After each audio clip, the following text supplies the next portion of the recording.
hecho, esta es una de las primeras representaciones que tenemos de esta misma obra arquitectónica. Arte, arquitectura, renacimiento. Esta es la Porta de Serrans. La Puerta de Serranos es una puerta monumental, incluso escenográfica.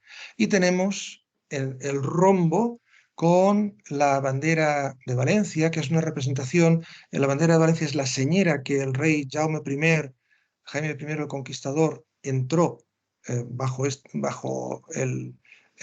la bandera, la señera, los 4 palos de Aragón en Valencia, y se representa heráldicamente, como son 4 palos rojos, en una representación como esta queda muy densa, y la costumbre pasó a ser la representación de 2 palos rojos entre 3, en un campo de 3 de oro.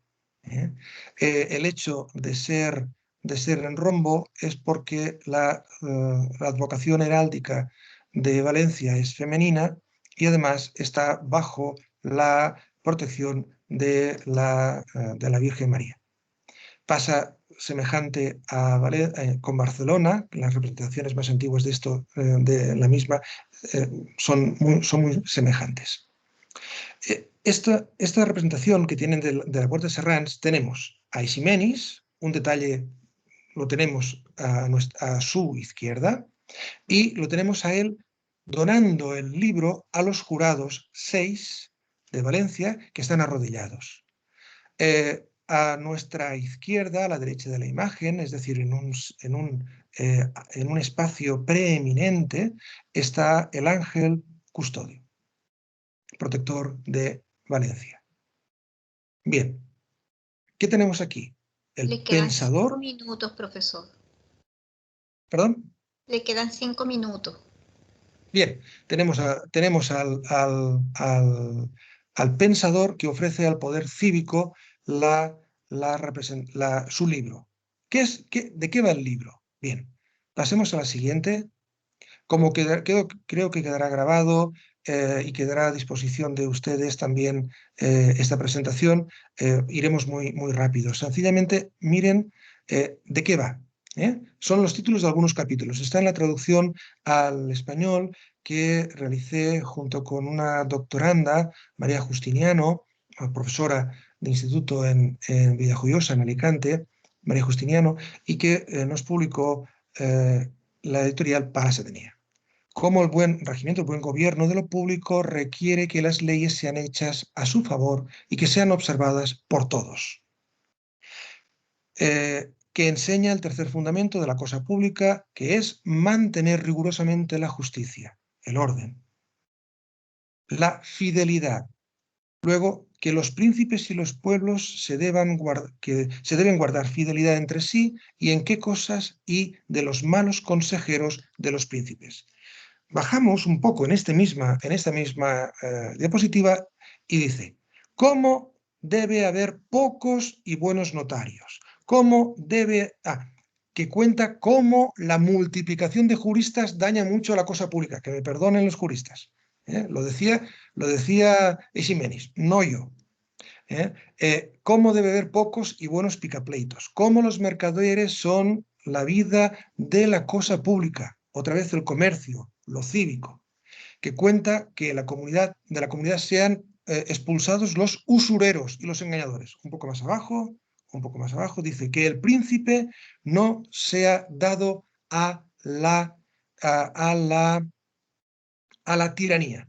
Y aquí, bien, miren, hay uno que dice que como el regatón daña mucho a la cosa pública. He incidido en la A porque no es el reggaetón, sino el regatón, que quiere decir el que regatea, el que especula, los brokers, los especuladores, que hartas veces han creado muchísimos quebraderos de cabeza a la economía global y a la microeconomía también. Pasemos a la siguiente y luego daremos un gran salto.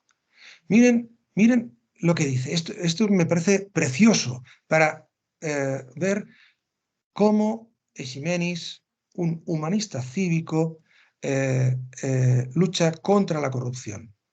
Por ejemplo, un capítulo que dice que muestra en qué males cae el oficial del Señor que acepta voluntariamente donaciones.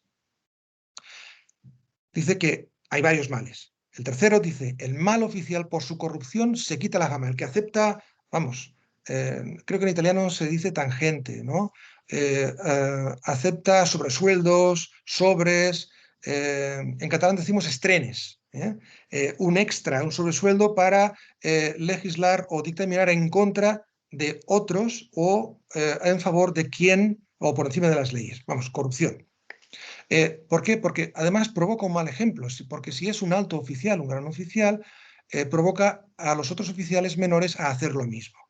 Luego se vuelve tan ciego quien acepta dinero que le parece que la injusticia sea justicia y la defenderá sin miedo y sin vergüenza en público, puesto que está acostumbrado a esta maldad. No me digan que no podría ser también un buen ejemplo, un buen destacado estas frases, no porque las diga yo, sino porque los dice Eiximenis en un simposio como este, en un congreso como este, sobre frases célebres tendentes hacia el gobierno, ¿no?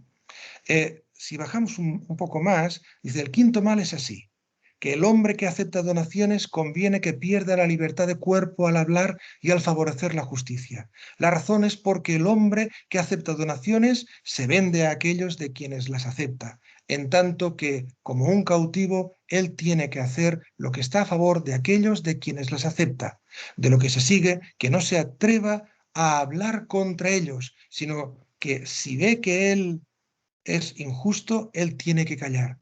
Y si habla, pervertirá la donación y girará la justicia de aquel que que ha corrompido y hará lo que tenga que hacer para llevar, en definitiva, como se dice en español, la harina al molino o la sardina al ascua indebida. ¿Eh? Bien, pasemos, esto llega a la ilustración.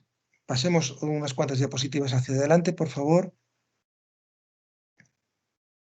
Pasen. Bien, y aquí les presento la imagen de la antítesis, además es una antítesis coetánea, contemporánea, coetánea perfecta de Francesca y Ximenis. Murieron, alcanzaron la plenitud, lo que en griego sería la acme, y también murieron con escasa diferencia de edad.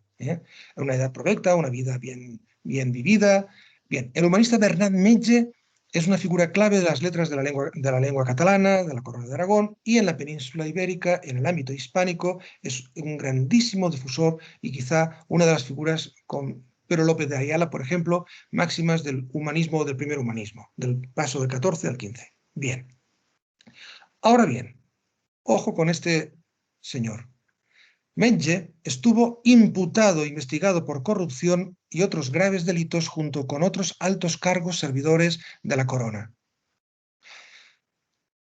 Entre otros graves delitos, estuvo encausado, complicado en la muerte en extrañas circunstancias del rey Juan I, el poeta o el cazador. Ya ven ustedes que por sus sobrenombres era un rey muy preocupado por el gobierno. Se dedicaba a la poesía y a la caza. Sin descendencia legítima. Eso era gravísimo porque si no tienen descendencia legítima, la sucesión puede no estar clara, cosa que sucedió. Bien, cuando murió en tan extrañas circunstancias, Juan I lo sucedió su hermano Martín, el humano o el viejo, que en aquel momento era rey de Sicilia. En 1409-1410 fue rey de Sicilia. Bien, este Martín I volvió a los dominios peninsulares de la Corona de Aragón, entró en Barcelona e intentó gobernar. Bien, lo primero que tuvo que hacer fue investigar en qué condiciones y en qué circunstancias su hermano, el rey, había aparecido muerto, como digo, en extrañas circunstancias. Cuando empezaron a investigar, vieron que no solo era la muerte del rey, sino que el tesoro público estaba vacío. Lesa patria, lesa majestas, lesa erario público, no solamente eso, sino que altísimos cargos de los que eran muy próximos al rey muerto y que deberían estar por la continuidad de los servicios de la administración del Estado, por así decir, muy próximos al nuevo rey, es que estaban, vamos, tenían las manos sucias, no se sabe, no se demostró si era solo de sangre, si era de sangre, pero lo que sí que era cierto es que se les calificó en el preámbulo del proceso que se incoó contra Bernamille y muchos otros, por lo cual era sistémico. Se les calificó en el preámbulo, se les califica, incoó el expediente la reina María de Luna, reina consorte del nuevo rey, de llops robats devoradors, lobos ladrones devoradores. Frase más que célebre, tristamente célebre, a la par que tremendamente precisa para describir la corrupción, la insaciable voracidad de los corruptos. Tan graves eran los delitos por los que eran procesados que la causa de la acusación que promovió la misma reina María de Luna, como les he dicho, considera que son actos, si bajo un poquito por favor la imagen, que son actos, a ver, es que no quiero equivocarme porque es un estilo además muy pomposo, pero Perdone, además... es que se va la línea y no logro Sí, sí. ponerlo todo en Ah, no, pantalla. no se Me tiene preocupe, que no se perdonar. preocupe, no se preocupe, no se preocupe. Les leo directamente la traducción al español. Dice el expediente, la acusación, dice que tan enormes, abominables, los actos, son tan enormes, abominables, detestables e infames cosas, tales cosas, no debían pasar sin la gran y diligente investigación y un castigo ejemplar, para que perpetua memoria permanezca y sea ejemplo para todos. Pasamos 3 diapositivas y así acabamos, porque las diapositivas reproducen la edición de toda la causa, de toda la causa. Este mismo Bernamille expuso algunas muestras de su contraideario. Una diapositiva más, por favor. Adelante. Muy bien. Su contraideario político en una interesantísima obrita, Sermó, son 200 y pocos versos más. Antítesis de las virtudes del buen gobierno que postulaba coetáneamente Eiximenis. Como guinda final, repetimos algunas perlas. Diremos solo la segunda. La segunda. A ver. No, la primera y la última. Si queréis estamento en corte, tener un buen puesto en la corte, donde sea, en definitiva, cualquier cargo, no tengáis escrúpulos. No lo digo yo, por favor, por Dios, no, lo dice Eiximenis. Del bien, la última, del bien en el mundo que en el mundo habréis hecho, arrepentíos. Bien, pasemos ya a la última diapositiva. Los lobos no se muerden, recuerden, llops robats devoradors, lobos ladrones devoradores. Los lobos no se muerden entre ellos. Los lobos no se muerden entre ellos, o como se dice en inglés, wolf does not eat wolf, o dog does not eat dog. Pero me parecía que lo de perro era insultar. Ya. Medge estuvo en prisión, sí, un año, en 1397. Pero no debió ser, un encarcelamiento muy severo y finalmente le fue bien. Escribió Lo Somni, El sueño, obra cumbre del humanismo, fantástico, ¿no? Es una obra fantástica, que la usó como elemento probatorio de cargo. La literatura como argumentación para solventar un proceso penal, ya no administrativo ni civil, penal. En aquel momento las gravísimas acusaciones, por mucho menos que eso, partes del cuerpo eran mutiladas y la vida era, vamos, ejecutada. Bien, le fue muy bien, de hecho muy bien, porque le exculparon en 1398, un año más tarde.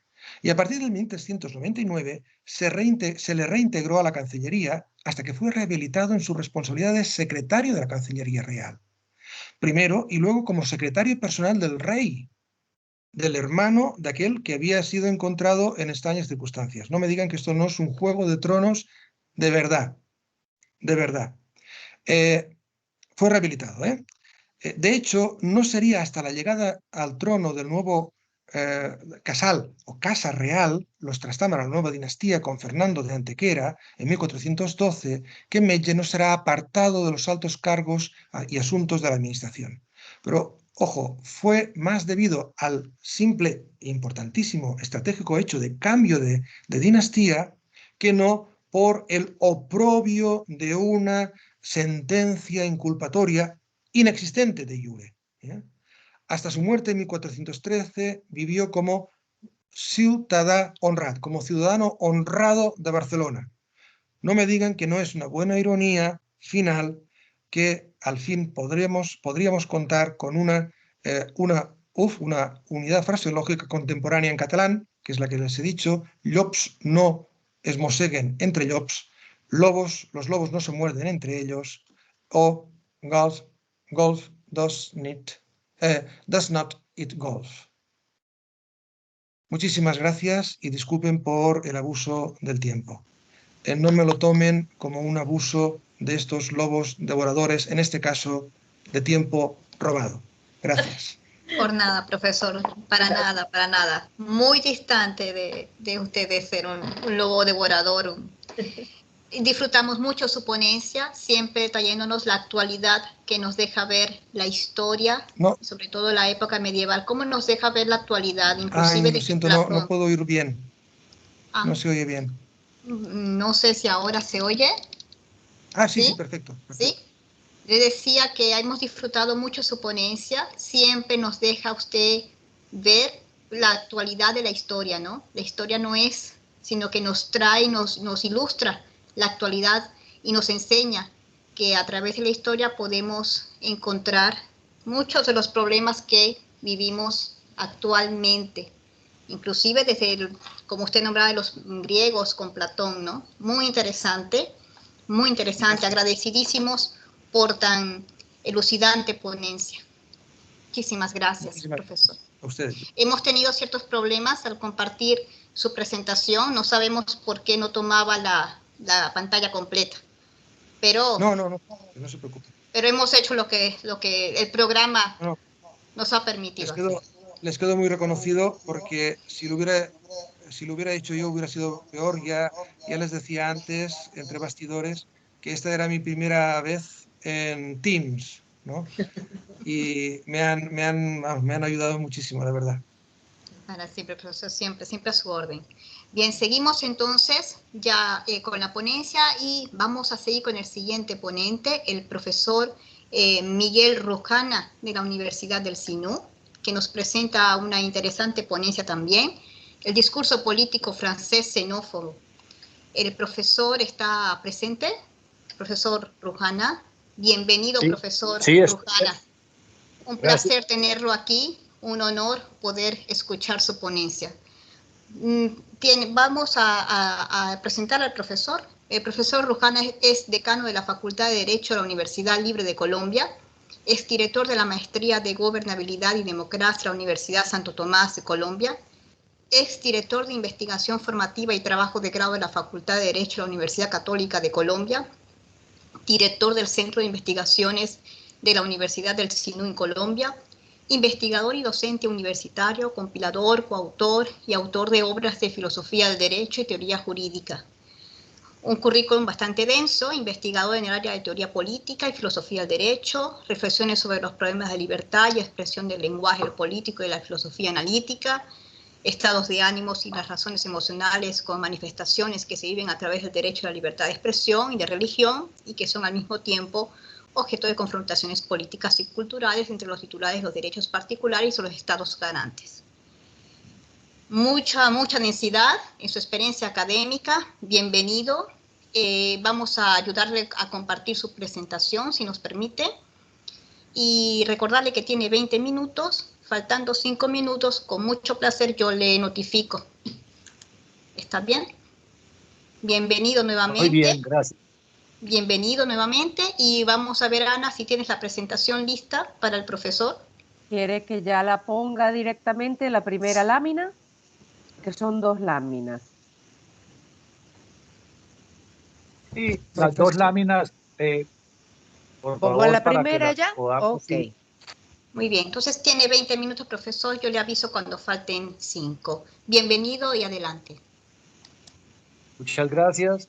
Primero, para felicitar al comité organizador por este excelente congreso, 8º Congreso de Jornadas Sicilianas, y un saludo especial a la profesora y amiga Luisa Fajardo Mesina. El nombre de la ponencia es El discurso político francés xenófobo. El artículo busca dejar visibles los elementos sociales y prácticos de un discurso político francés xenófobo. Se presentará una muestra particular de los hechos que conspiran para la creación de esta ideología. Incluye eventos que exacerban las relaciones entre el poder político y el espiritual, el cuestionado papel del semanario francés Charlie Hebdo y sobre la forma como está sucediendo este proceso. Enseguida se dará una mirada a las emociones y las enrazones que pugnan por el derecho a ofender, a blasfemar contra el mundo musulmán especialmente, y sobre los efectos que produce este discurso en la vida política y cultural de Francia, terror e islamofobia con fines electorales. En 1988, desde 1988 hasta 2020, se han publicado en algunos medios de comunicación decenas de viñetas contra el Islam, y por este motivo se han causado más de 300 muertes de ciudadanos a manos del terrorismo yihadista. Entre las víctimas mortales por estas acciones se encuentran los del Teatro Bataclan, los caídos en las instalaciones del periódico Charlie Hebdo en Niza, en París y otras ciudades de Europa. Por ello, políticos de Francia consideran el Islam incompatible con la república laica y moderna, aunque la verdad detrás de estas imposturas está la cruzada contra los musulmanes. Así, en nombre del laicismo, se ha estigmatizado a los fieles de esta religión, desatando la más feroz islamofobia.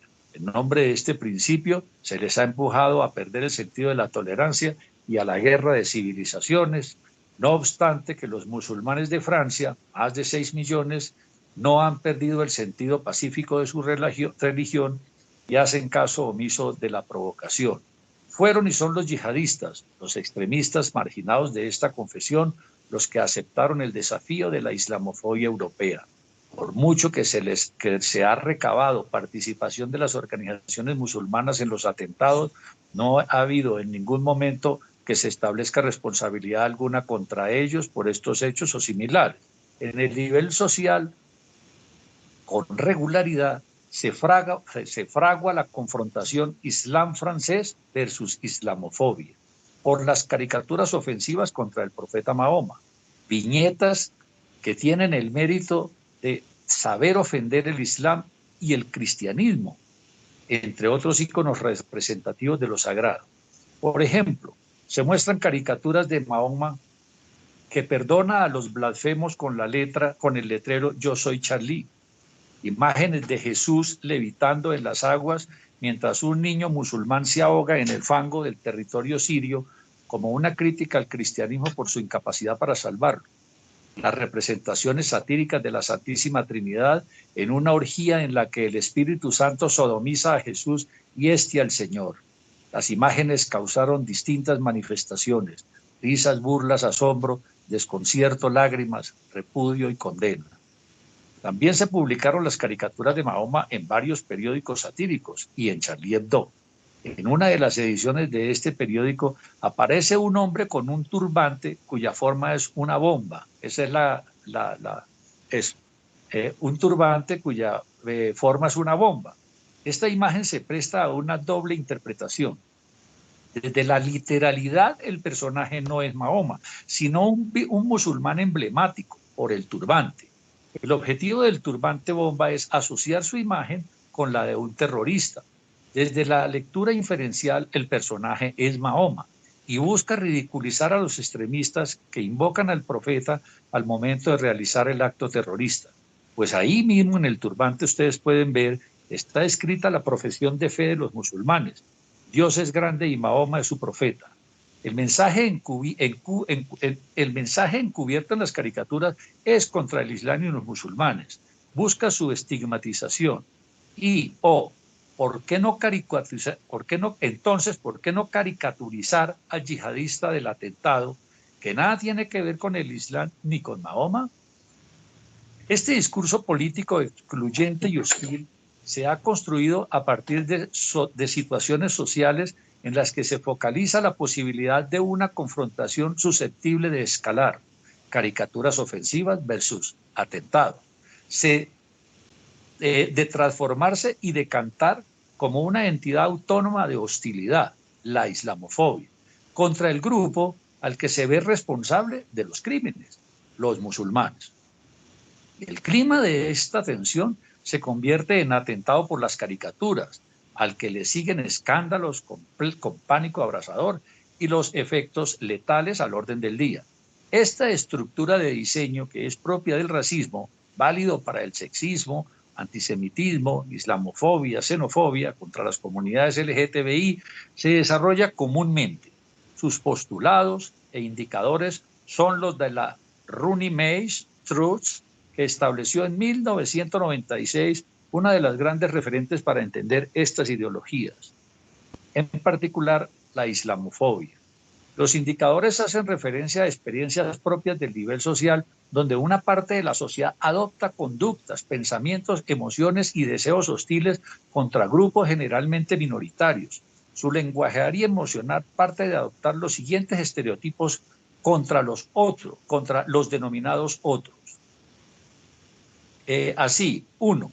Se entiende el Islam y las personas musulmanas como una entidad monolítica o estática, incapaz de adaptarse a nuevas realidades. Se entiende a esta cultura religiosa como diferente, separada y ajena de Occidente, no influenciada por los factores culturales exteriores y sin valores comunes con otras culturas. Sus fieles son entendidos como inferiores, bárbaros, irracionales, primitivos y sexistas. Se ven como enemigos agresivos, amenazantes, aliados del terrorismo y del choque de civilizaciones. Su religión, el Islam, es como una ideología política y militar. Se rechaza cualquier crítica a Occidente por parte de personas o entidades musulmanas. Se justifican las prácticas discriminatorias contra las personas musulmanas, que hay que entender la hostilidad hacia las personas musulmanas o el Islam como algo natural. Esta ideología, con la misma estructura e indicadores señalados antes, opera en Francia a través de distintos estamentos políticos y privados y medios de comunicación. El jugador visible en este escenario es instrumentalizado desde el discurso islamófobo, entre tesis racionalistas, de raza, de religión, republicanismo, inmigrantes y exclusión. En este espacio, los medios de comunicación juegan su papel. No menos importante que el discurso xenófobo, Charlie Hebdo es prestado para el juego, lo hace decididamente como el mejor, que curiosamente renace de entre las cenizas cada vez que se produce el escándalo por sus publicaciones satíricas. Los hechos trágicos en los que se involucra Charlie producen escándalo, publicidad y opinión pública de condena a los musulmanes. Por ello es plausible que el semanario sea proclive a considerar la ofensa como una forma privilegiada de negocio, que más se parece a una conciencia de alquiler que a un periódico por la libertad y la defensa de los derechos humanos. Para Charlie Hebdo, el insulto y la vejación a los sentimientos religiosos como estrategia editorial le supone una publicidad importantísima de la que se ve claramente beneficiado y que le permite ser cuantificada. Por lo que es comprensible que la que las reproduzca de tiempo en tiempo, hace más de 30 años, aún sabiendo que inexorablemente tendrá una respuesta automática terrorista que produce escándalos, lágrimas, dolor y muerte en la sociedad francesa. Analistas han calculado con fidelidad este desempeño en esta clase de periódicos satíricos. Dicen, comillas, no hay que olvidar que cada periódico tiene su línea editorial supeditada a los intereses de quien pone el dinero. Esto dicho, la labor de un dibujante editorialista, de un periodista de opinión, intenta ser panfletaria, irreverente, directa, inconformista, pero también lúcida. El satirista no reconoce sagrado ni tabú, ni intocable, ni leyes injustas restrictivas de libertades, ni Dios ni amo. Su propia conciencia limita su libertad de expresión, consciente de que se juega la libertad y los garbanzos, cierra comillas. De los hechos de Charlie Hebdo por las caricaturas de Mahoma casi nada es positivo, excepto el máximo tiraje que alcanzó el periódico cada vez que publicó las viñetas. En Europa y particularmente en Francia surgió un interés repentino y frenético cada vez que se hacían las publicaciones. Se formaron largas filas en París y las principales ciudades para comprar los ejemplares. Para comprender integralmente la impostura democrática y el conflicto de intereses en que se ha visto involucrado el semanario, cabe mencionar que para la publicación del 14 de enero del 2015, el periódico recibió 590.000 euros de Google y de otras asociaciones de prensa que le permitieron aumentar su tiraje en un 1.500%, pasar de 60.000 a 1 millón de ejemplares en un día. En esta fecha se anunció que se realizarían adicionalmente un tiraje de 3 millones de ejemplares, pero superó los 7. Cada vez que se produjeron los hechos de horror, el tiraje de Charlie Hebdo fue asombroso, que no han alcanzado en ningún tiempo importantes medios y revistas de gran tradición en París, por lo que algunos medios de comunicación, redes sociales y ciudadanos no tardaron en preguntarse sobre la paradoja que las caricaturas de Mahoma producen. A mayor publicación de viñetas, mayor tiraje y ventas. Los críticos han señalado que para los días de cada insuceso, el periódico satírico presenta dificultades y renace asombrosamente al compás de la tragedia. Por lo que beatificar a periodistas cuya actividad se asemeja más a un negocio basado en el escándalo que a la lucha por la libertad es un importante error de perspectiva que impide llegar al fondo del problema. Es plausible creer que la clase dirigente de Europa finge, de forma casi unánime, no ver el aspecto antimusulmán del asunto. Encubren su posición expresando apoyo a una supuesta libertad de expresión y de prensa sobre el derecho a ofender, a blasfemar con las caricaturas injuriosas. Pretenden que la libertad de expresión es un derecho absoluto que no tiene límites. Claro, si de ofender a los musulmanes se trata. Hacen creer que solo busca reír, mofarse y cuando mucho burlarse del profeta. Pero la forma como están diseñadas las ofensas, a través de caricaturas satíricas, es claro que busca estigmatizar y ofender al mundo musulmán, a producir escándalos, lágrimas, dolor y muerte, lo que se traduce en xenofobia, discriminación e islamofobia. La islamofobia como una estrategia electoral. El discurso islamófobo del miedo ha sido compartido por políticos y mandatarios de Francia de tiempo atrás. Ya Sarkozy participó de la misma conflictos sociales, también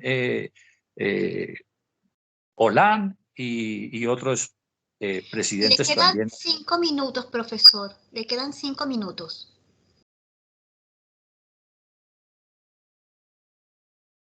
Tiene 5 minutos. Sí, voy a tratar de recortar porque no me va a alcanzar entonces. Es una tristeza. Voy a ir aquí, a ver qué hago.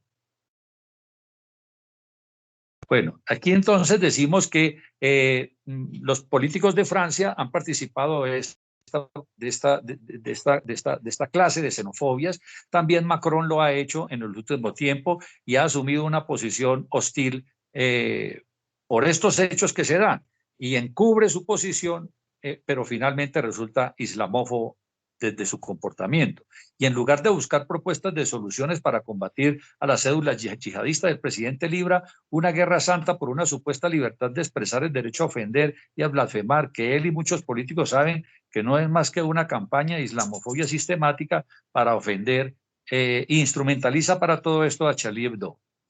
Lo confirma Macron en entrevista con el periódico Al Jazeera. En octubre del 2020, el periodista le preguntaba, ¿no le preocupa que grandes sectores de la política y el mundo musulmán lo acusen de aprovecharse de los escándalos y el terrorismo con propósitos electorales? ¿No es una impostura democrática no convocar la autorregulación de los medios para no ofender en virtud del principio de laicidad y neutralidad del Estado, que implica no participar de confesión alguna, pero sí proteger a todas las religiones por igual? ¿Y qué tiene que decir a la crítica que considera que usted participa de la estigmatización del Islam con fines electorales? El mandatario responde que hay dos cosas que no puede aceptar. La primera es esa confusión de que las caricaturas han sido parte de la política del gobierno o de la casa presidencial o del presidente Macron, que lo niega totalmente. Y dice, no, y yo estoy aquí para preservar ese derecho y para apoyar que se publiquen las caricaturas satíricas. Y segundo, es que en nombre de dicha reacción contra las caricaturas, puede justificarse no puede justificarse directa o indirectamente cualquier violación. No soy especialista en teología, por lo que yo entiendo que el Islam no legitima o apoya el recurso a la violencia, sea del tipo que sea. Así que comprendo y respeto que las caricaturas puedan ofender, pero no aceptaré nunca que la violencia física pueda justificarse ante dichas caricaturas. No anticiparse con medidas para evitar perturbación del orden público, ni convocar a los medios para el respeto de los ciudadanos, no es una forma democrática de defender los derechos de Francia, mucho menos saliendo a las plazas públicas a defender las caricaturas y ofensas, amparado en un supuesto derecho a la libertad de expresión, sabiendo que causará humillación y tragedias humanas. El presidente sabe, el mundo entero lo sabe, que las ofensas graves al profeta equivalen a la máxima provocación que lleva al límite a alguno de sus devotos. Así que su respuesta al periodista sobre que no aceptará nunca que la violencia física pueda justificarse ante dichas caricaturas es falaz, pues sabe que moral y culturalmente no es válido ponderar las caricaturas versus los atentados yihadistas. Es claro que en Occidente esta disputa es imponderable. Aquí la vida vale más que cualquier cosa, pero en Oriente la vida no tiene valor si se ofende al profeta o al Islam. Los valores en Occidente, los valores en juego entre Oriente y Occidente son diametralmente opuestos. El presidente tiene certeza que las acciones terroristas continuarán cada vez que estos grupos se sientan ofendidos por las publicaciones de las caricaturas y otros injustos contra el profeta. También que no podrá defender este fantasma yihadista como no lo han podido hacer los mandatarios anteriores. Y nadie dice que sea fácil, pues las acciones de estos grupos son la respuesta de un fanatismo ciego que se inicia en la temprana edad y continúa como forma de vida en su existencia. Estas personas no conocen siquiera la modernidad, ni han desacralizado de su mundo de oración y veneración, ni a su Dios ni a su profeta. Bastaría para que fuera efectiva la acción del Estado que se aplicara el principio de neutralidad que implica la observancia de las normas positivas de respeto a las creencias de todos. Pues combatir estos grupos sin las reglas y principios del derecho, sin las políticas públicas de diversidad cultural, es una batalla perdida que solo conviene a Macron y a las ideologías xenófobas. Las acciones del Estado contra estos terroristas son inocuas, pues estos grupos son refractarios a todo castigo. Ellos se autoinfligen el castigo por el dolor y la pena. Se inmolan al momento del acto terrorista por seguir y defender con devoción el credo de su Dios. En Oriente, las ofensas al sentimiento religioso son mucho más que una expresión coloquial. Allá se paga hasta con la vida, acá con una disculpa. En Occidente se contemporiza con todo. En ninguna parte de las constituciones francesas Bueno, yo aquí ya tengo que suspender y no sé si me alcance. Paso a las conclusiones, a ver si alcanzo un poco de las conclusiones. Me toca quitar muchísimo. Voy a pasar a las conclusiones para intentar, iba a hablar de la laicidad y la neutralidad del Estado, que es un tema de mucho debate. Y entonces aquí llego a las conclusiones. Si por un momento se considera que la islamofobia tiene que ver con la política del presidente, sería necesario verlo denunciando la violencia yihadista sin generar opresión en sus discursos hacia la población musulmana francesa, que está triplemente victimizada por los terroristas que están secuestrando sus creencias y su identidad, por el resto de la población que la criminaliza sin tapujos, por una serie de estructuras políticas, económicas y administrativas abiertamente racistas. Desafortunadamente, el discurso que defiende los derechos humanos y la Constitución francesa no están siendo invocados por el presidente en la realidad. Basta ver sus actos para comprender que comparte la ideología islamófoba. Está alineado, veamos cómo, está alineado con el discurso hegemónico que viene a legitimar políticas internacionales de agresión, inversiones, expolios y alianzas perversas entre un mundo que se defiende sin tapujos como el bien occidente frente al mal oriente, como la civilización frente a la barbarie, en una ideología que prepara para empatizar con la agresión colonial, para entender las intervenciones en Irak, Libia, Siria, Malí, y leer Afganistán en términos de fanatismo religioso sin implicaciones políticas internacionales. Estamos ante el antisemitismo del siglo XXI y estamos cayendo en la misma trampa, también con la islamofobia.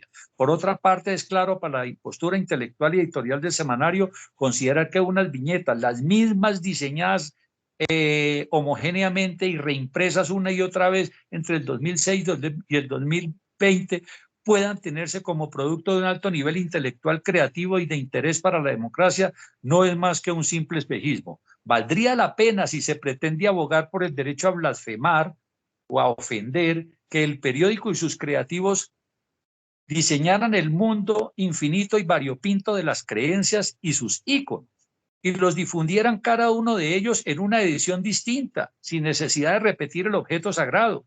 No es razonable aceptar que repetir viñetas, repetir al injuriado y ofendido y el mismo ícono sagrado sea propio de un pensamiento que supuestamente se reputa polémico, filosófica y políticamente el más controversial de todos los medios en defensa de la libertad de expresión.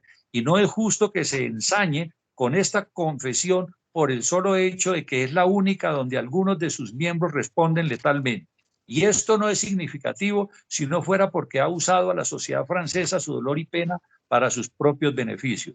Las publicaciones del semanario desbordan los derechos negativos de la libertad de expresión, pretende que le sea legitimado su libertad de expresar el odio y la ofensa grave, lo que es un contrasentido en el marco de las instituciones jurídicas, igual como lo hacen los tabloides y las redes sociales, que no reparan en las sanciones si las hubiera, pues son insignificantes frente a los beneficios que alcanza el nuevo negocio: ofender y humillar para lucrarse. Es la consigna del nuevo periodismo satírico. Muchas gracias.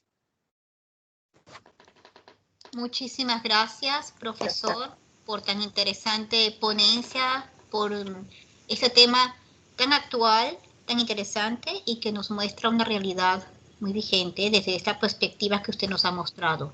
Vamos a pasar rápidamente a la última ponencia, el testamento de Francisco Morazán, de las tipologías de acción al simbolismo utópico, de los profesores Águeda Chávez y Miguel Barahona. Bienvenidos ambos profesores, un placer tenerles aquí.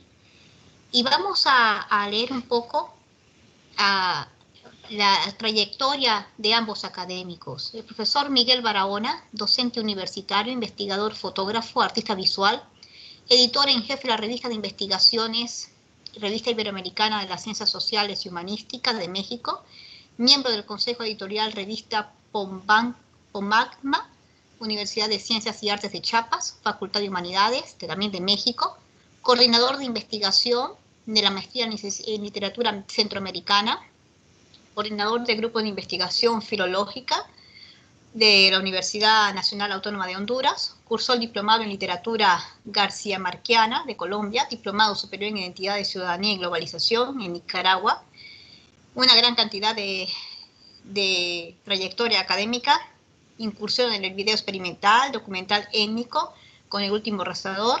Sus obras visuales han sido expuestas en diferentes espacios como el Museo del Hombre Hondureño, la Galería Nacional de Arte, el Museo de Copán, internacionalmente en Cuba, Japón, España, Francia, Argentina, en fin, una densa trayectoria. La profesora Águeda Chávez, por su parte, es máster en enseñanza del español como lengua extranjera por la Universidad Internacional Iberoamericana de Puerto Rico, máster en lexicografía hispánica por la Universidad de León, España, docente en la Universidad Nacional Autónoma de Honduras.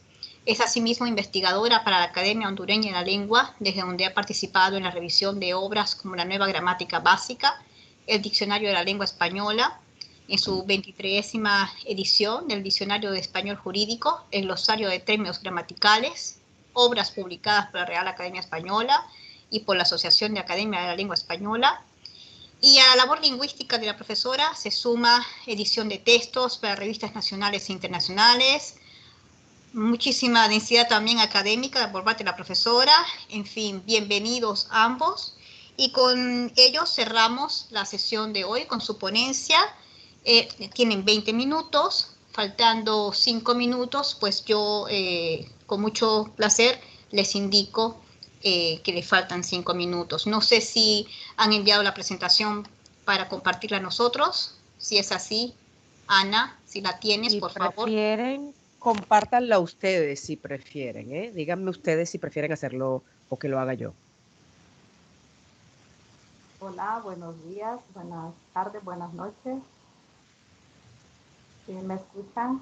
Sí, sí, le escuchamos. Adelante, le escuchamos.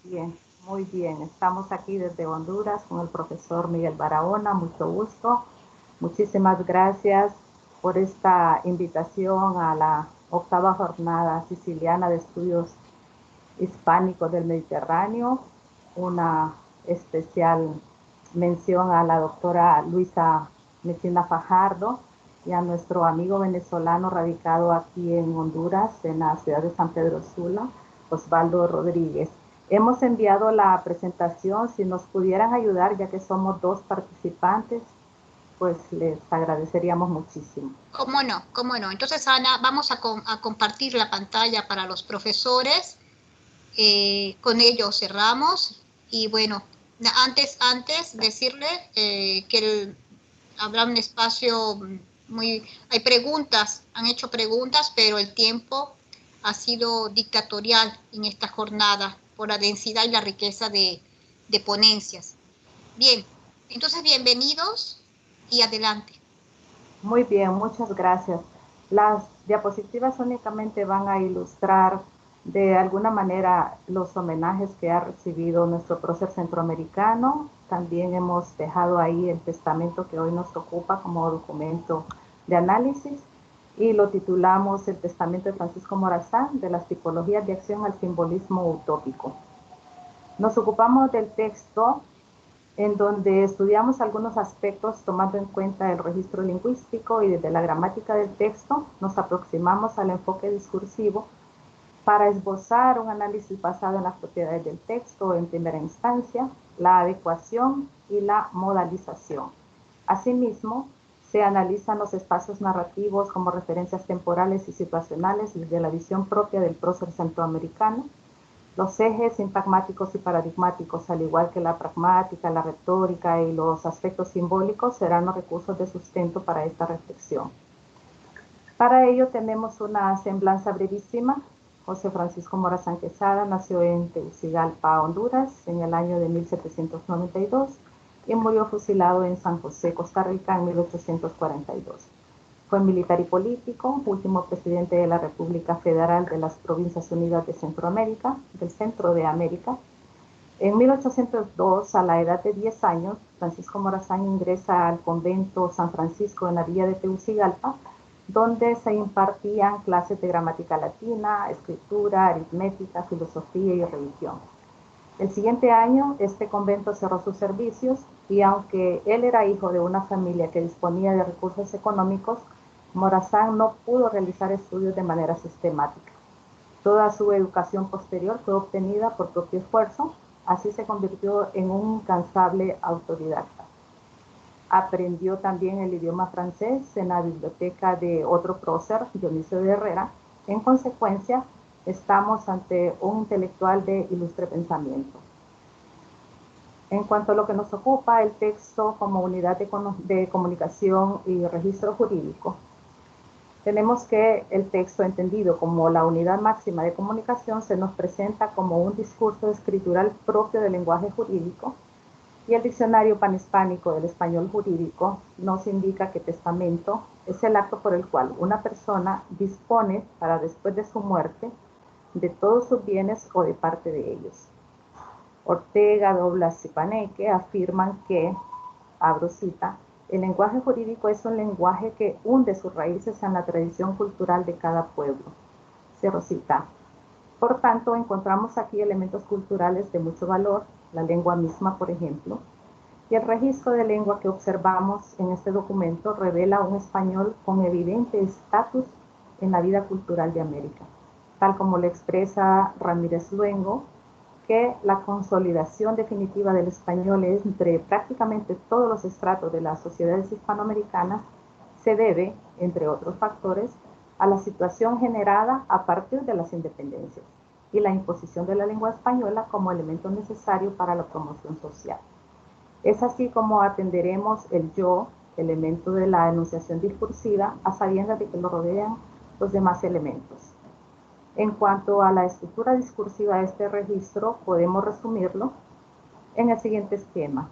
En una primera parte, el enunciador o testatario declara en las dos primeras cláusulas su condición legal y el suceso de sus posesiones. En la tercera, asevera enfáticamente que su muerte es injustificada y expone los motivos de su defensa. En la cuarta, suma al asesinato el incumplimiento de la palabra como pacto de caballeros. En la quinta, declara su amor a Centroamérica y hace un llamado a la juventud. La cláusula última, que sea la más extensa, en un acto de valentía y cristiandad, perdona a sus enemigos y confiesa hidalgamente haber hecho daño a la patria.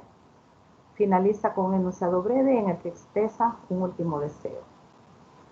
Según Castellanos José María, tanto el discurso como la terminología que se utilizan en el ámbito jurídico se caracterizan por el tono normativo en el que se enmarcan en el texto.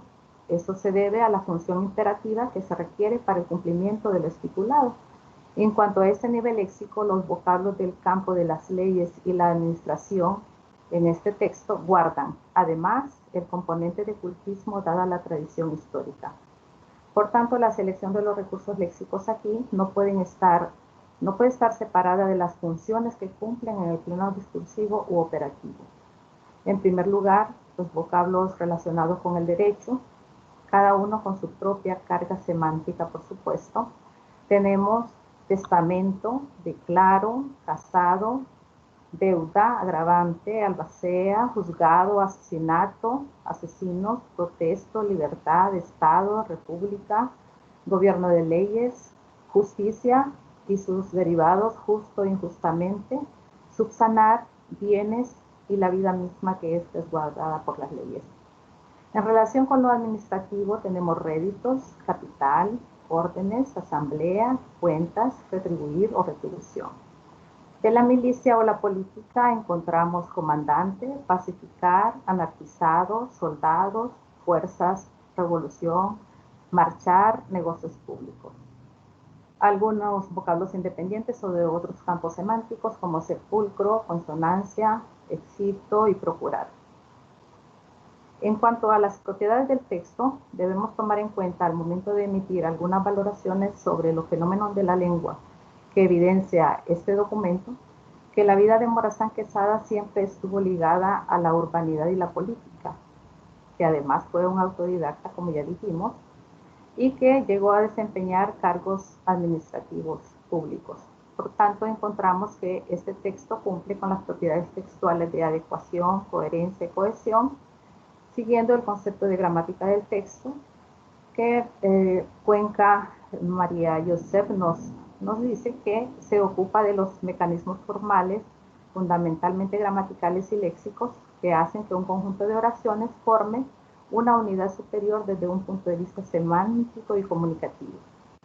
Es evidente, además, un orden estructural en la separación total de las ideas, ya sea párrafos, oraciones simples o compuestas, uso de signos de puntuación, uso de las mayúsculas, de la acentuación de acuerdo con la época, por supuesto, y también el uso de las grafías, de algunas grafías que aún eran vacilantes.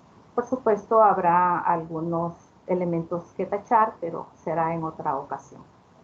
En cuanto a esa estructura discursiva, él mismo reconoce haber un desorden. Cito, el desorden con que escribo, por no habérseme dado más que 3 horas de tiempo para morir, me había hecho olvidar que tengo cuentas. Continúa la cita. Sin embargo, Castellanos Martínez advierte que entre las características de los documentos jurídicos resaltamos la omnipresencia de una redacción inteligible que complica el proceso lector.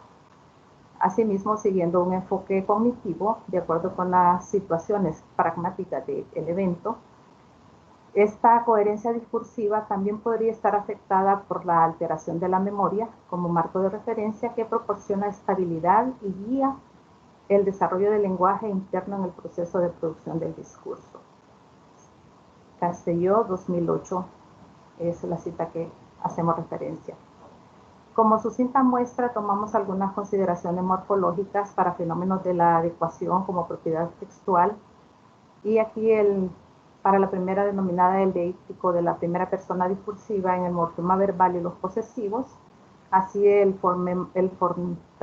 morfema verbal del presente y del pretérito del modo indicativo en sus tiempos simple y compuesto. Tenemos declaro, tengo, llevo, muero, adeudo, protesto, soy, dejo, deseo, excito, considero, perdono, quiero. He procurado, he gastado, he merecido, he cometido, he hecho, había prometido, había rectificado. Por razones quizá obvias, el futuro verbal es inexistente para esta primera persona. En cuanto a los posesivos, tenemos mi y míos, en las que destaca esa relación de pertenencia, los intereses que poseía, míos y de mi esposa, mi muerte, mis deseos, mi amor a Centroamérica, mi ejemplo, mis asesinos, mi país, mis opiniones, mi mujer. El pronombre acto no me, precedido de la forma reflexiva se, aparece en se me quita la vida injustamente, o no se me ha juzgado ni oído, y precedido del relativo más formas verbales en que me había prometido para subsanar.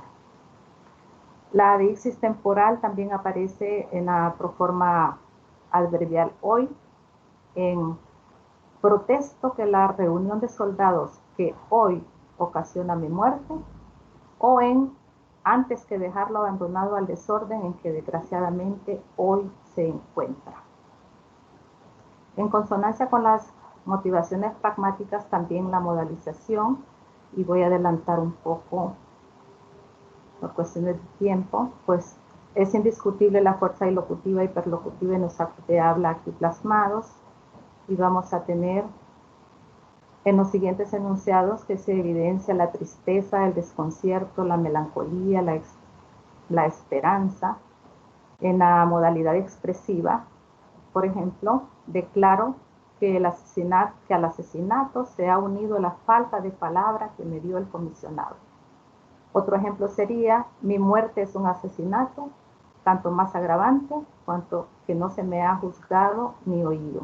Aquí podemos tener el desconcierto, el enojo, la tristeza. También declaro que mi amor a Centroamérica muere conmigo. Sentimiento de impotencia, de tristeza. Excito a la juventud, que es la llamada a dar vida a este país, que dejo con sentimiento por quedar energizado. Hay a la vez esperanza en la juventud y al mismo tiempo un sentimiento de tristeza por cuanto manifiesta cómo queda el país. Declaro que no tengo enemigos, ni el menor rencor llevo al sepulcro contra mis asesinos, que los perdono, y deseo el mayor bien posible. Podríamos ver un atisbo de serenidad en esta expresión. Y finalmente, en cuanto a la modalidad valorativa, que muestra la actitud del emisor con respecto al acto comunicativo en cuanto a su escala de valores, podemos tener unos 3 ejemplos más. Porque jamás se emprende una obra semejante con hombres forzados. Y otro sería: deseo que imiten mi ejemplo de morir con firmeza. Otro: muero con el sentimiento de haber causado algunos males a mi país. Y finalmente, termino con esto para dar paso a mi colega: se me quita la vida injustamente. Paso el control, el micrófono al profesor Barahona. El autor y su testamento. Distinguir y categorizar el escrito póstumo de Francisco Morazán desde un punto de vista literario es importante. De esta forma, al interior del escrito se descubren espacios que narran una serie de ideas en forma de proclama, que entrega referencias de momento en que vive el prócer centroamericano. Por supuesto, las ideas se enriquecen con la visión propia, lo cual influye notablemente el modo como describen y transmite al lector decimonónico o al que lo lee en un espacio y tiempo diferente. Conceptualmente vamos a recurrir a García Barrientos cuando nos indica que se puede encontrar en las figuras pragmáticas manifiestas un doble carácter genuinamente retórico, que tanto identifica la literatura. Se agrupan en 3 apartados las que se orientan, respectivamente, a la realidad representada, que son las referenciales, al hablante, que son las expresivas, y a los destinatarios, que son las apelativas. El propósito es hacer un breve análisis del escrito, donde se logra integrar ciertos aspectos simbólicos que señalen la secuencia cronológica del acontecimiento vivido y los rasgos de índole autobiográficos para llegar a una reflexión final en cuanto al aspecto relativo que nos muestran la visión integral de la vida de Francisco Morazán, condensada en el propio documento testamentario. El espacio de la narración. La relación que se da en la narración del testamento morazánico revela una articulación del texto a partir de 2 grandes ejes sobre lo que se construye. Un eje sintagmático, que es el que sostiene las operaciones discursivas. En él se sustenta la construcción del texto a partir de una cronología de los hechos en una dimensión del espacio temporal. Y el eje paradigmático, a partir del cual se expone la información referente sobre el pensamiento personal basado en un solo criterio, seleccionando aspectos históricos, por lo cual se debe considerar que en el momento de la escritura no es tan propicio debido a las pocas obras que le quedan de vida y la incertidumbre que está viviendo en el momento. En cuanto al eje de sintagmático, recordemos que las palabras, los sintagmas y las oraciones que aparezcan en el registro textual de un discurso será una muestra del intento del emisor hablante o escritor de comunicar su mensaje a un receptor, oyente y lector. Cité a Bron y Jules en 1993. 4 elementos descubren de codificación denotativa, de los cuales se destacan el testamento de Morazán. Primero sería las palabras articuladas en torno al saludo epistolar en función de la propia condición familiar. Y leo: San José, septiembre 15 de 1842, día del aniversario de la independencia, cuya integridad he procurado mantener, en el nombre del autor del universo, en cuya religión muero. El segundo componente es el discursivo, donde figuran las causas sobre su aprehensión y la vil traición sufrida. Cito: declaro que no he merecido la muerte porque no he cometido más falta que dar libertad a Costa Rica y procurar la paz a la República. El otro aspecto que encuentro es la proclama, que inmortaliza consigo mismo su pensamiento en cuanto a las obligaciones del lector y exigencias en la búsqueda de su ideal. Y como ya ha sido leído, la frase célebre que dice: declaro que mi amor a Centroamérica muere conmigo. Excito a la juventud que es llamada a dar vida a este país, que dejo con sentimiento por quedar anarquizado, y deseo que imiten mi ejemplo de morir con firmeza, antes que dejarlo abandonado al desorden en que desgraciadamente hoy se encuentra. Y por último, el general Morazán describe sobre aspectos terrenales que se tienen que cubrir después de su muerte. Y cito: el desorden con que escribo por no habérseme dado más de 3 horas de tiempo para morir, me ha hecho olvidar que tengo cuentas en la casa de Mr. Bennett de resultas del corte de maderas en la costa norte, en las que considero alcanzar una cantidad de 10,000 pesos que pertenecen a mi mujer en tribución de las pérdidas que ha tenido en sus bienes pertenecientes a la hacienda de Huapura, y tengo además otras deudas que no ignora el señor Cruz Lozano. quiero que este testamento se imprima en la parte que tiene relación con mi muerte y los negocios públicos. Salto entonces a las conclusiones y leo. El testamento de Francisco Morazán transmite diferentes aspectos situacionales vividos a lo largo de su vida política y militar.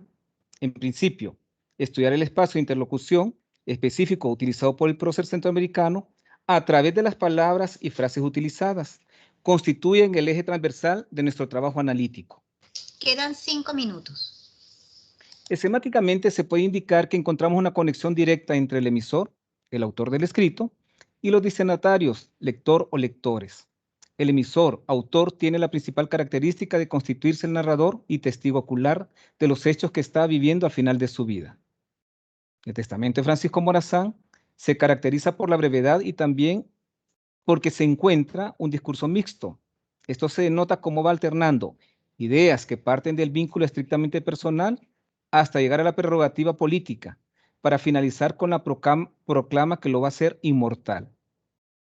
Al leer el escrito, encontramos el predominio de la descripción, así como el diálogo y la analogía, como elementos narrativos fundamentales. En ello se apoya el autor para introducir e interpretar un espacio en función de su intención y de su punto de vista, así para contar sus experiencias y exponer cada una de sus opiniones. En las descripciones, aunque Morazán intente ser objetivo, siempre surgirá una interpretación personal. A lo largo de este trabajo hemos podido constatar cómo el general Morazán, para impactar con el lector, no solo hace acopio de la historia de vida, sino también de una cronología de ciertos espacios políticos que detallan el panorama de la Federación Centroamericana y el triste final que le espera con la muerte del prócer. Muchas gracias. Muchísimas gracias a los profesores Chávez y Barahona por tan interesante ponencia acerca de este personaje tan interesante. Y sobre todo por haber cumplido con el tiempo. Y sobre todo por haber cumplido antes del horario. Le quedaban 2 minutos, 3 minutos. Fantástico. Felicitaciones, de verdad. Han sido bastante puntuales y muy interesantes. Bien, con esta última conferencia tan interesante cerramos la sesión a la cual yo he estado honrada de poder moderar. Le dejo la palabra a la profesora Luisa Mesina Fajardo. Bien, bueno, ¿qué puedo decir? Gracias de verdad a todos los presentes hoy en esta primera jornada. No sé si hay preguntas. Yo, por cumplir, tengo que pedir, si aquí Tomaso creo que quiere hacer una pregunta.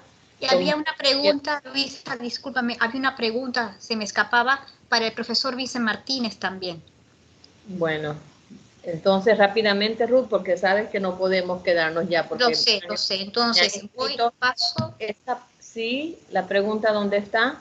Es que es mejor que las hagan ellos, ¿no? Directamente. Sí, yo prefería también, no sé si se han retirado o no. Yo también había leído en el chat, pero ahora es un poco difícil buscarla. Giuseppe Vivó tenía... Giuseppe Vivó. ¿Está presente? Giuseppe Vivó está presente. No está presente Giuseppe.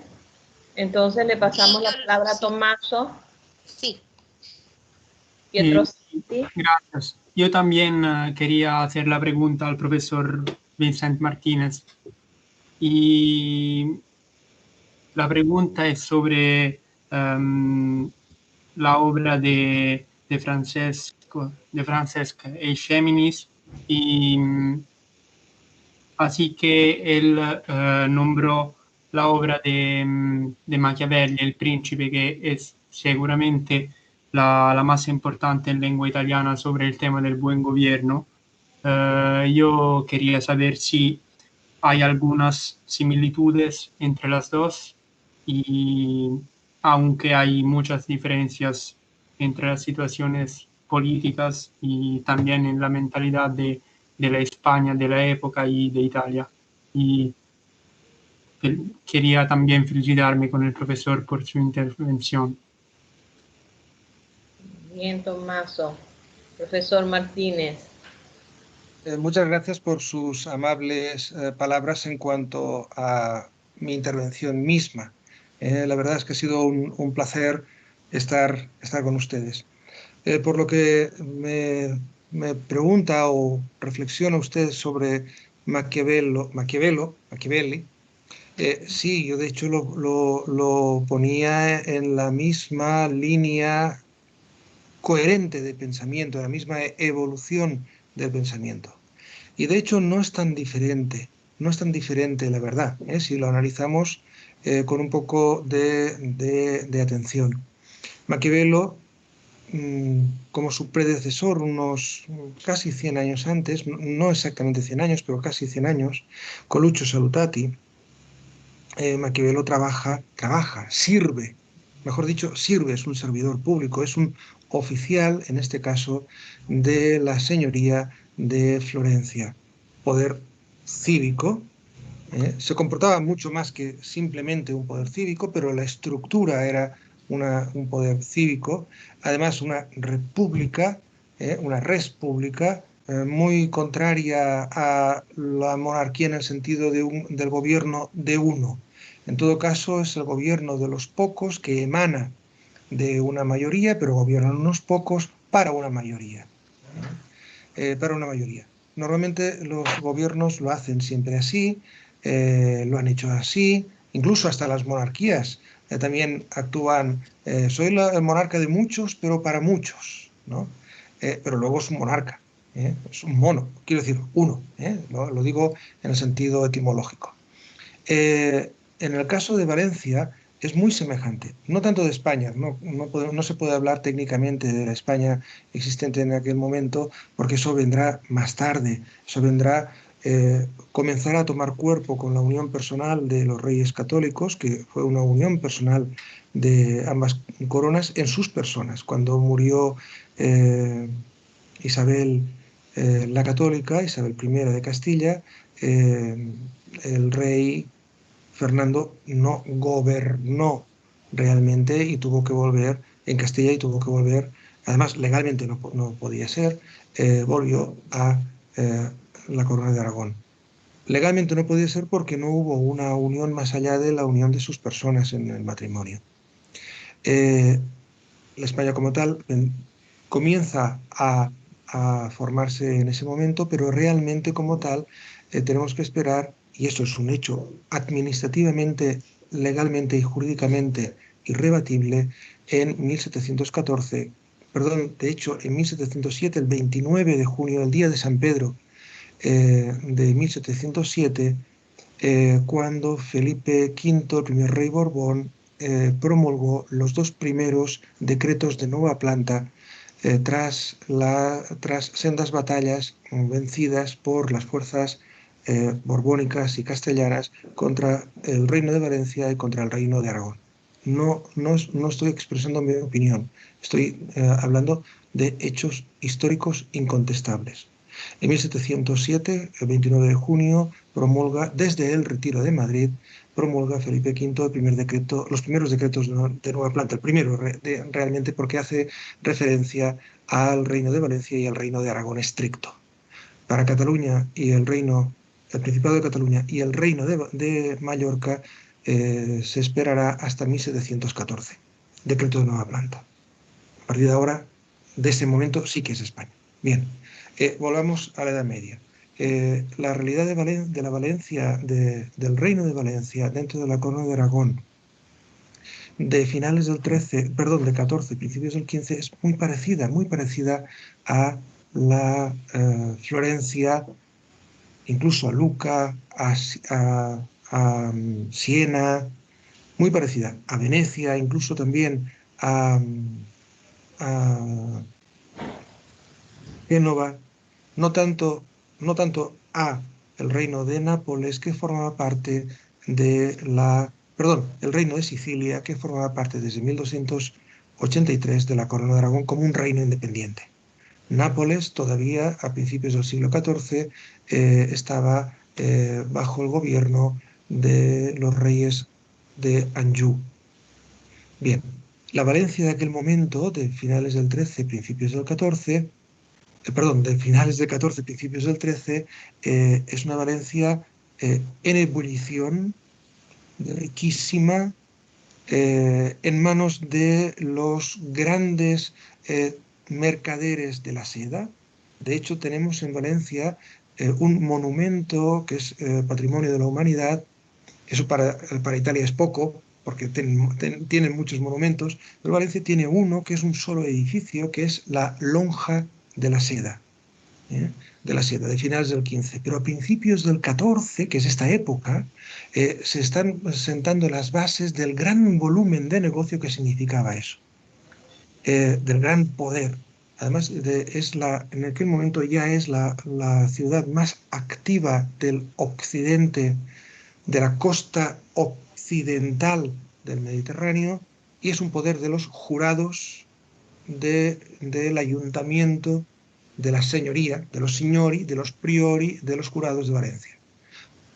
Que aquello era un órdago, por no decir otra palabra peor, era un órdago, vamos, de corrupción, de malas prácticas, vamos, donde hay mucho dinero y hay intereses políticos. No sé qué tendrá el dinero que tanto tienta y tantas tentaciones. Bien, ¿qué le encargaron a Eiximenis? La redacción de un manual de buenas prácticas. Es como si reconocieran, me llamo Ciudad de Valencia y tengo un problema, soy corrupto alcohólica, ¿no? Y buscaba, no quiero frivolizar con esto, pero buscaban la solución. La solución para ello fue el régimen de la cosa pública, que era un vademecum, pero era un libro encadenado que estaba a la puerta y que todo el mundo podía consultar si quería, cuando quería, si es que lo quería, para ponerlo en práctica. Bien, muy semejantes. Se establece qué es la tiranía. Coluccio Salutati, predecesor en unos cuantos años antes en el mismo cargo que Machiavelli, tiene una obra que es De Tirano, sobre la tiranía, sobre lo que las cualidades y las calidades del príncipe, de los oficiales del príncipe, de cuándo es buena la guerra, si es que lo es en alguna ocasión, pero eso en aquel momento era muy importante, y establecer la única guerra que era posible, que estaba sancionada favorablemente, que era el bellum justum. ¿Cuándo es posible eso, ¿no? De hecho, lo critica y lo pone como último recurso. Pero si se tiene que ir a la guerra, Eiximenis dice, hay que regularlo, hay que hacerlo bien. Pero sobre todo el buen príncipe es el que no necesariamente usa la guerra como una opción diplomática necesariamente, sino que es la última solución. Maquiavelo también lo tenemos así. Establece las pautas del príncipe. De hecho, es una obra muy importante. Es la primera que tenemos, la primera en el ámbito hispánico, en cualquiera de las lenguas del ámbito hispánico, la primera que tenemos de este tema, y con este género de prosa de ideas y aplicado de manual. La primera que tenemos en el ámbito hispánico. No es que sea un predecesor textual, en filiación textual, filológica, ecdótica del príncipe de Maquiavelo, sino que se sitúa en la corriente de pensamiento. No deja de ser sintomático que Maquiavelo hable del príncipe, hablando de buen gobierno, pero centrado en la figura del príncipe, justamente en una señoría que era antimonárquica por definición, como es Florencia, ¿no? En este caso, Eiximenis habla del gobierno en general. De hecho, ofrece en ese grabado que les he enseñado, ofrece la obra a los jurados de Valencia, ¿no?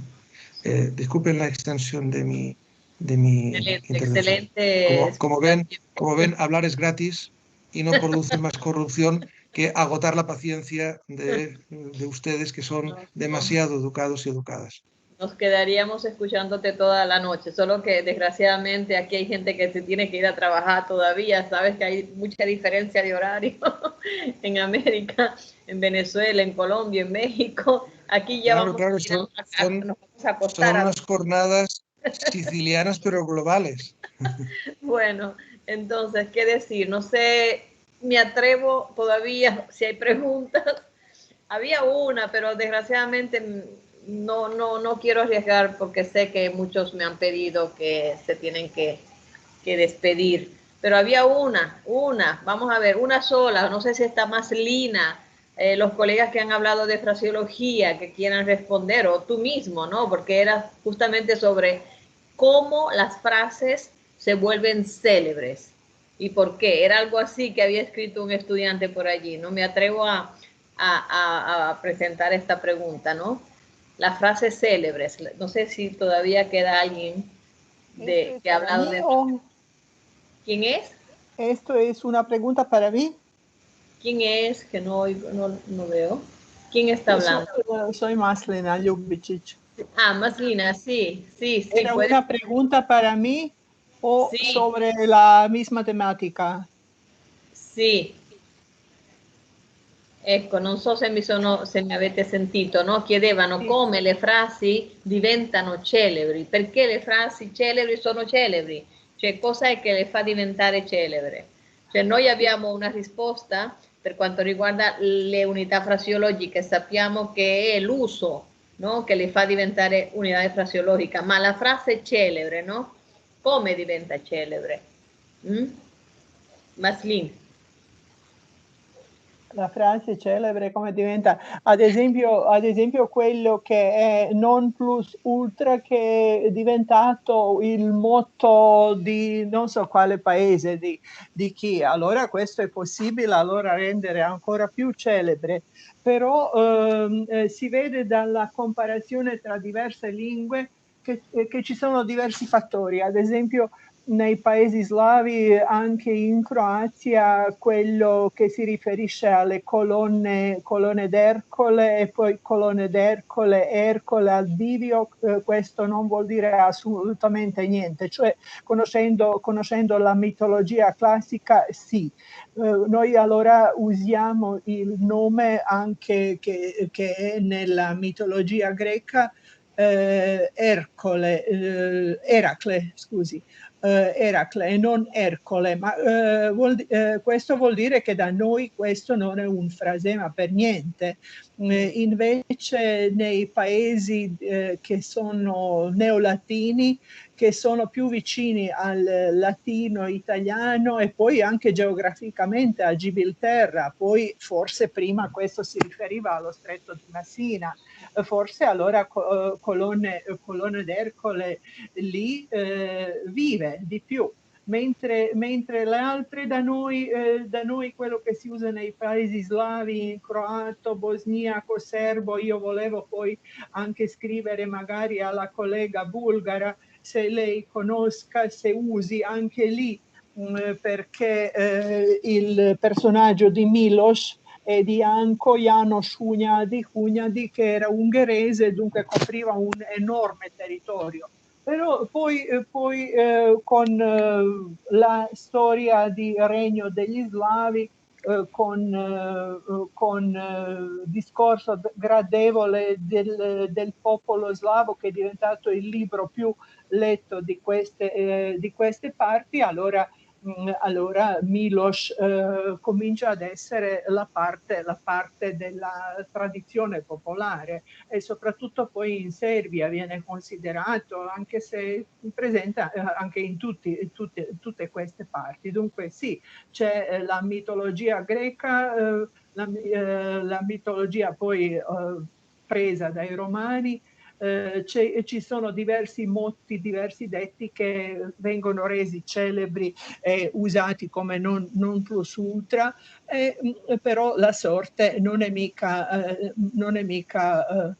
sempre facile. Ad esempio, se gli studenti comincerebbero ad utilizzare una frase un po' alla volta, ad esempio to have guts, il frasema inglese.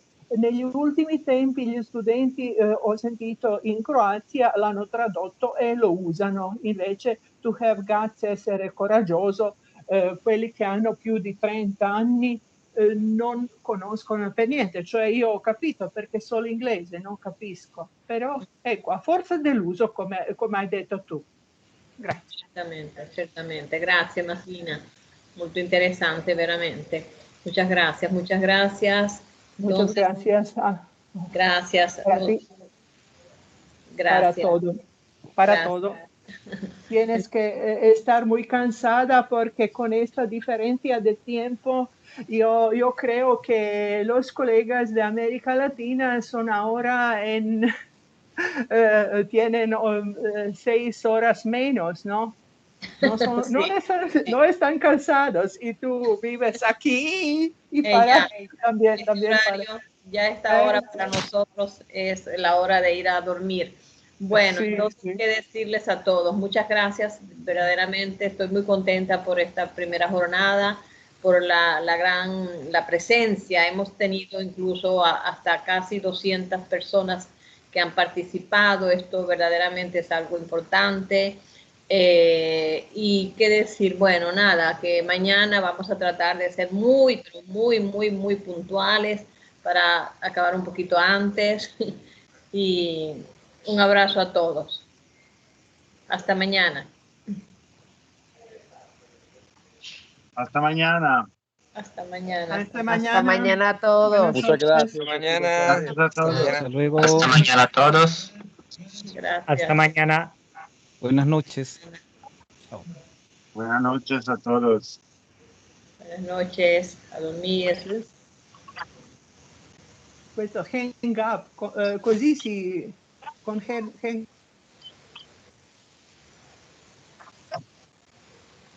Chicos.